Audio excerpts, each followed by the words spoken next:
So let's now start talking about locations where this possible extraterrestrial life might exist. Well, where should we start looking? Remember, for a habitable planet, we're going to need not only water, energy, and nutrients, especially those carbon, hydrogen, nitrogen, oxygen, phosphorus, and sulfur, but also not only stable but favorable physical conditions. Should we start on Mars, moons of some of the giant outer planets, other solar system bodies, or exoplanets? Let's start with Mars. Here you see the Sojourner rover that went along with the Mars Pathfinder mission. It found a dry, desiccated surface. There is no liquid water on the surface of Mars today, and there's not enough air pressure for liquid water to remain on the surface even if we could get it at the surface. There may, though, still be subsurface water flowing. We see this evidence of past water. Landforms on Mars today look very much like some of the Earth features that we see in the form of river deltas, dried up riverbeds, and even landslides that have occurred after subsurface ice melts. Back in early Martian history, in the Noachian period, the first period of Martian history, it was probably very warm and very wet compared to today.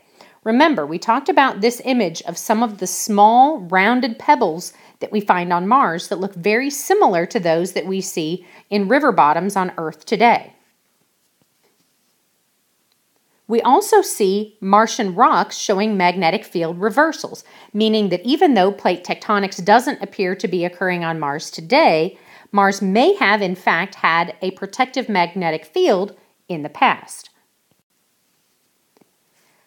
In addition, when we look at all of the elements that are necessary for life on Earth, carbon, hydrogen, nitrogen, oxygen, phosphorus, and sulfur all occur on Mars. Carbon dioxide makes up the majority of the Martian atmosphere. Nitrogen is found in small amounts, though not nearly in the abundance it is on Earth. Hydrogen and oxygen come from water, which is abundant on Mars, though in the form of ice, and both sulfur and phosphorus can be found in rock. Again, regarding plate tectonics, on Earth, it is needed to recycle nutrients. On Mars today, there is no active plate tectonics, though it may have been in the past. It is also possible, though, that volcanoes active relatively recently in Martian history may be enough to keep some of these materials recycling from below. Now let's compare the conditions of Mars to Earth. Now, in terms of cold, lack of water, plate tectonics, and an ozone, we have quite a few things on Mars that are not nearly as ideal for life as they are on Earth. Martian atmosphere is very, very thin, and so any living things at the surface would be exposed to very high levels of ultraviolet and other radiation. There are also harmful substances in the soil. The Viking lander from the 70s even found perchlorate molecules, making it very, very acidic environment for living things. It would be difficult for them to survive if they weren't acidophilic extremophiles. But that doesn't mean that there's no hope. Just because life can't survive on the surface of Mars now doesn't mean that it didn't in the past. In addition, conditions below the surface may be very different than they are at the surface. Different chemicals, different water abundances, also a much diminished amount of radiation. So living things from early Mars may have moved underground and continue to exist today. So, what if we find life on Mars, and what if we don't?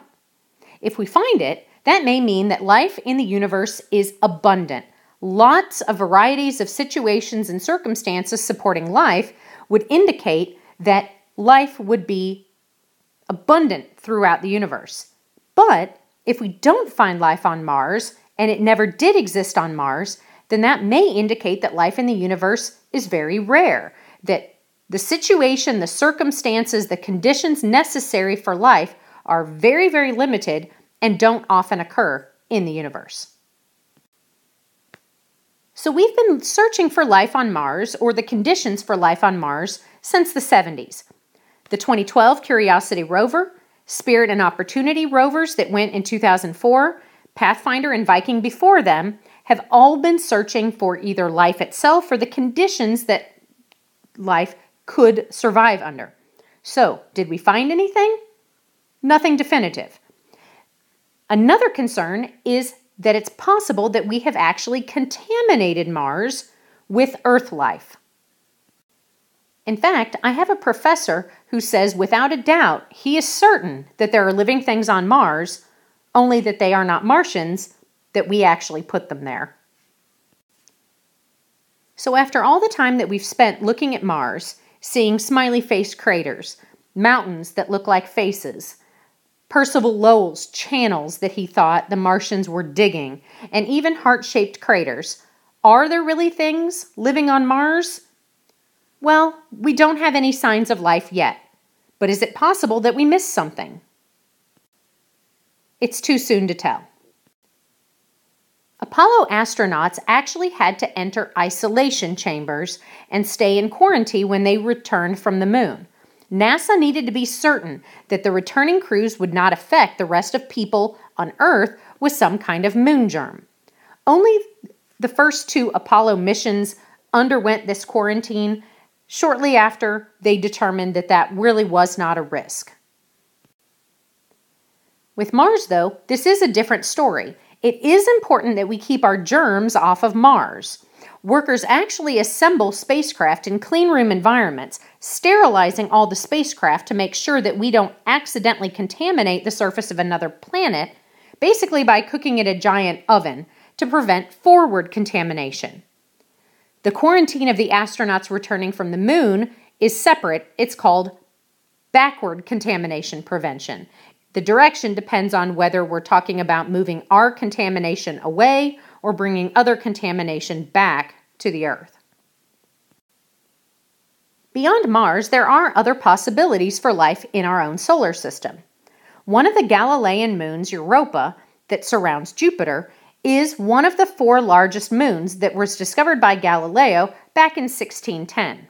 Here you see an image of the 4 Galilean moons, Galileo himself, and the icy surface of Europa. Several spacecraft have visited Europa, including Pioneer 10 and 11, Voyager 1 and 2, Galileo, and the New Horizons craft have all visited this moon.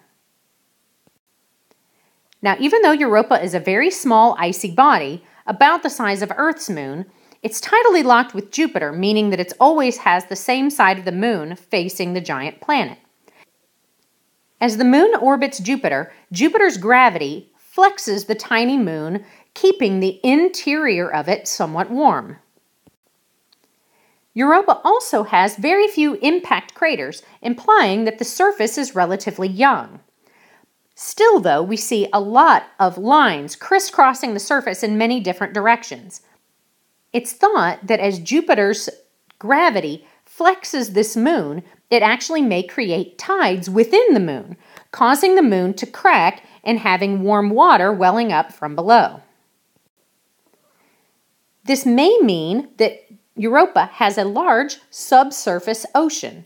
These cracks are very irregular, and if they were caused by some simple process, we would expect the pattern to be a little bit more uniform. So, if there is a subsurface ocean separating this icy crust from a more hospitable interior, we may have the possibility of living things within this moon. Additionally, we believe that there may be some chemical nutrients within this moon, as evidenced by the fact that Jupiter's magnetic field actually changes as Europa passes by. High levels of salt in this ocean would create these anomalies, so it may be that this is very similar to oceans on Earth. So, could there be living things in that ocean? Well, if Europa's interior is similar to what we see in these deep sea vents on Earth, it's a possibility. But it's hard to know without being able to directly measure the chemistry of the ocean. We don't know how oxygenated it may or may not be, or what chemical nutrients might be present. A future mission from the European Space Agency called JUICE, Jupiter's Icy Moons Explorer, expected to launch in the next few years, will actually study Europa in much more detail and may be able to answer some of these questions. So will we ever know for sure? Well, not until at least we can melt through the surface and send a probe below there. There may not be any Europan fish, but there still could certainly be bacterial life within the tiny moon. Another similar possibility is Enceladus. Much like Europa, Enceladus is an icy moon, though it's a much smaller moon in comparison. It orbits Saturn. Here you see Enceladus just above Saturn's rings. Titan is in the foreground. Enceladus was discovered by William Herschel in 1789, the same astronomer who discovered the planet Uranus. We've also sent spacecraft to visit Enceladus. Voyager 1 and 2 passed by in 1980 and 81, and the Cassini mission started back in 2004 and flew past Enceladus several times, most recently in 2015. As Cassini passed by Enceladus, what it noticed is that some portions of Enceladus appear to be very old, heavily cratered regions, but other areas have cracks very similar to those on Europa. One section down here in the southern hemisphere, you see zoomed in on this other picture over here on the left, they call the tiger stripes. These areas, imaged on thermal camera, appear to be warmer than the surrounding areas and are perhaps only 500,000 years old. These striped areas are also rich in organic types of materials. From these tiger stripes come cryovolcanism, ice geysers. What happens here is that in these warmer areas of the tiger stripes, the water below the surface is warm enough to remain a liquid. Stresses exerted on the moon from Saturn actually cause these cracks to erupt. Cassini even flew through one of these eruptions, finding not only water and water ice crystals, but also carbon dioxide, methane, propane, and other organic compounds. So do these compounds indicate that there are living things below the Enceladine surface?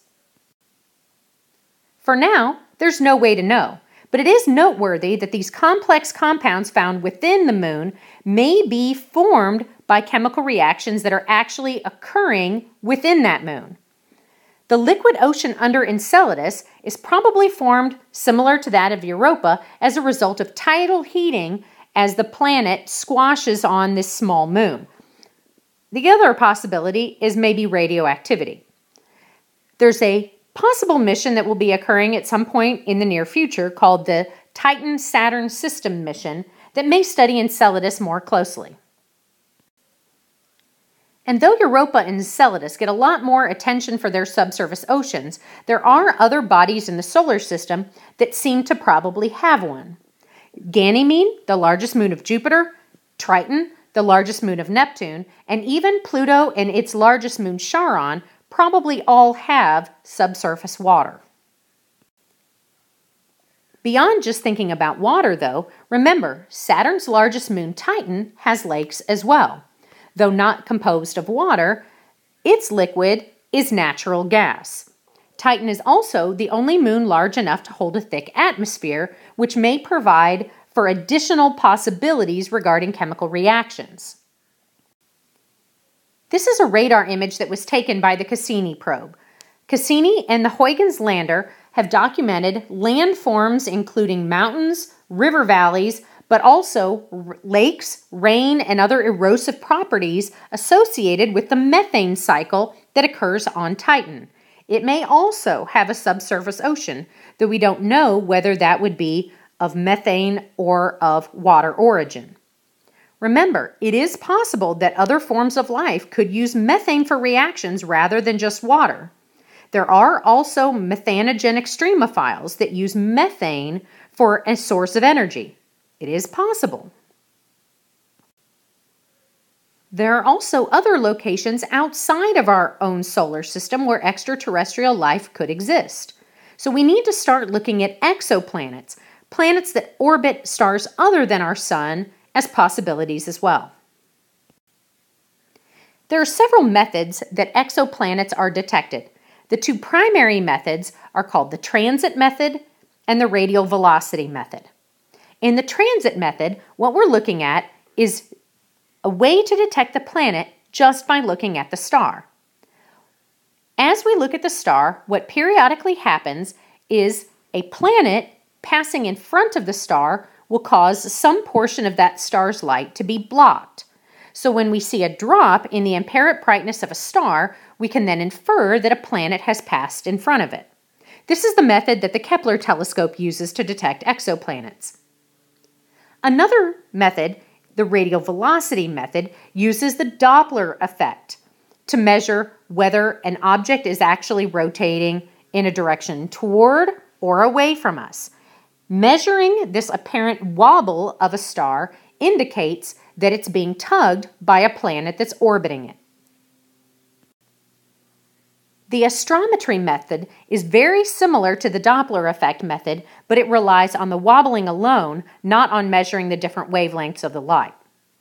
Direct imaging is very, very difficult, but we are starting to see some instances where we can directly image the planets by blocking the light from the star. Pulsar timing and gravitational microlensing are kind of fringe methods at this point, looking for stars that have very, very specific alignments with Earth. These are very, very sensitive methods and are very difficult to use, so they aren't very prevalent at this point in time.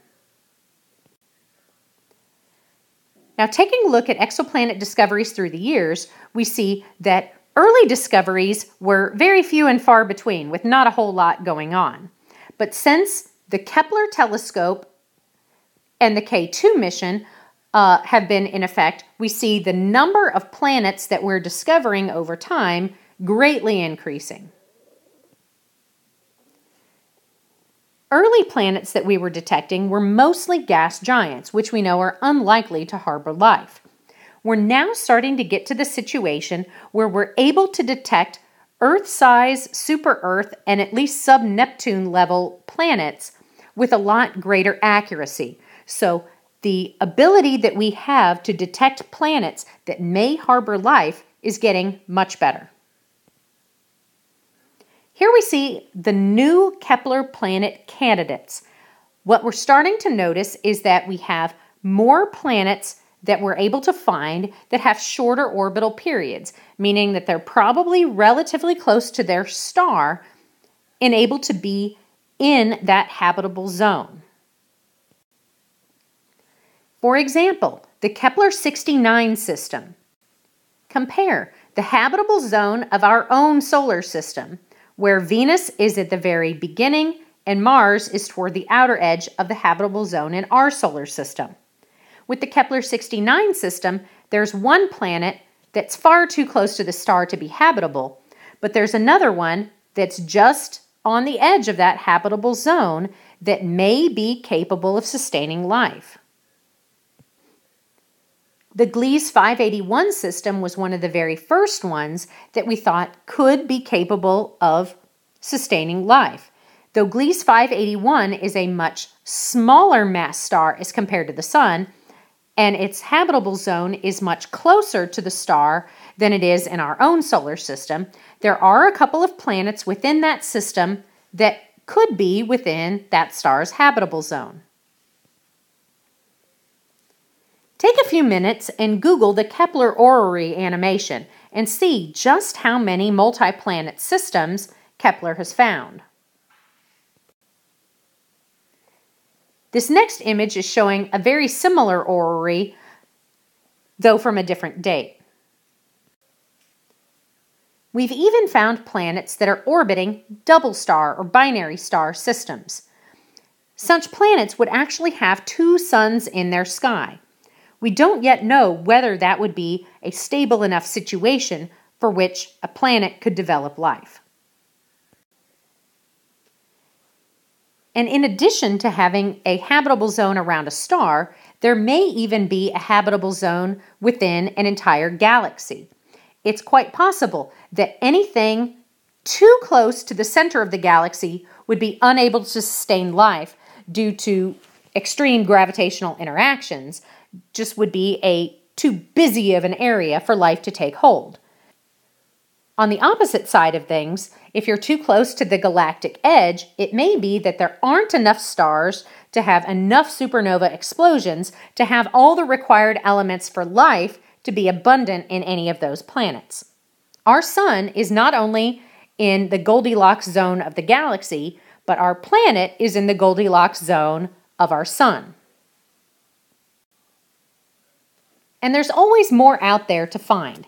And as we get better at hunting for these exoplanets, including planets that are around the same size or even smaller than Earth, and planets that are farther away from their stars in their habitable zone, we may find more and more rocky worlds that are similar to our own that may be inhabited by living organisms similar to ourselves. In this mini project, you're going to play with another iPad app called Exoplanets. You're going to see what kind of exoplanets have been found and take a look at what those conditions are and which ones may actually be habitable. Your question page asks you to click on different constraints within this app and answer some questions. If you have any issues, please let me know.